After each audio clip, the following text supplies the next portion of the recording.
Moin, and I'm going to talk about how do you actually repair a corneal tear.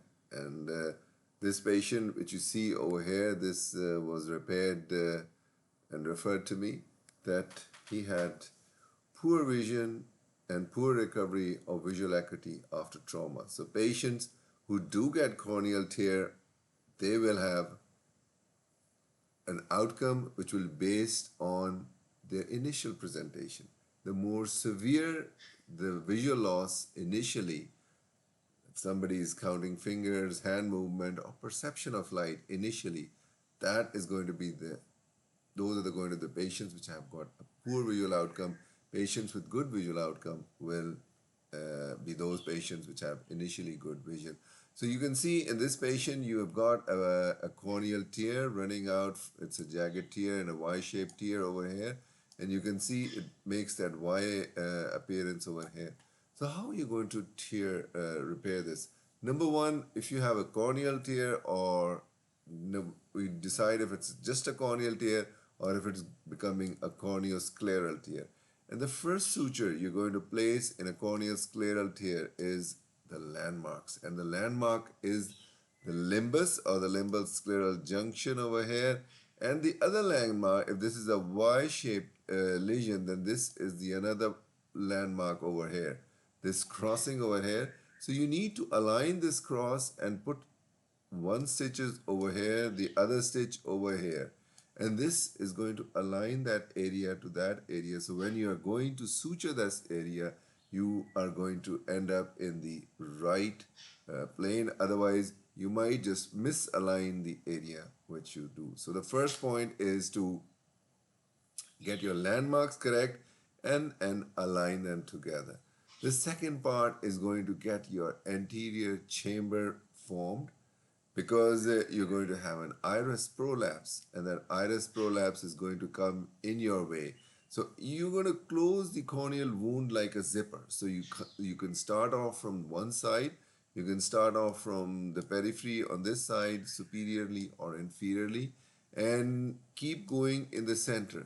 And this will help you to get that iris back with the iris suppositor as you go down, and you can form the anterior chamber as you go down.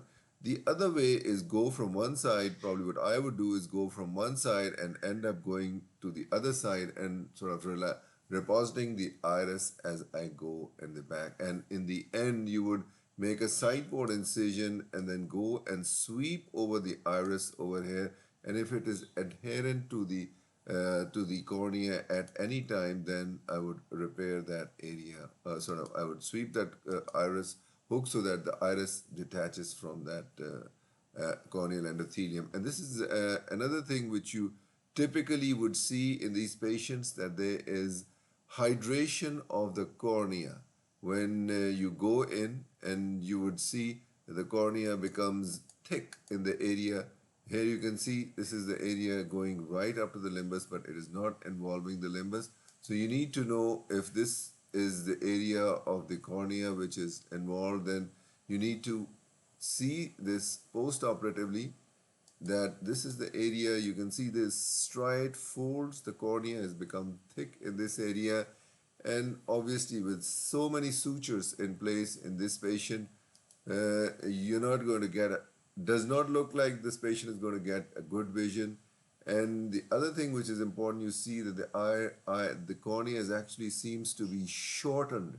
There seems to be some tissue loss in the center, because the eyeball is giving you that vertical type of appearance, which is not the normal type. It's not giving you a rounded appearance. If it is giving you this egg-shaped appearance rather than a normal circular shaped push form of the cornea. So this is very important, because some of the eyes can go into phthisis bulbi, and phthisis bulbi would mean that the eye becomes soft because of hypotony, because it loses the function to secrete aqueous into the anterior chamber. And along with these patients, especially in this case, I think along with iris prolapse, the other thing which can happen is you can get a loss of that lens, and you might need to do a lensectomy plus an anterior vitrectomy. So you need to have all the tools ready. And be prepared for surgery. It might take you some time to do this surgery, and do explain to the patient the consequences, the results of the outcomes which you expect in this patient, so that he's prepared of what is coming along with it. And it's very important, especially in cases with foreign bodies, to do an X-ray or a CT scan to rule out an intraocular foreign body. Thank you very much for watching, and if you do like the video, please subscribe and click the like button. See you again.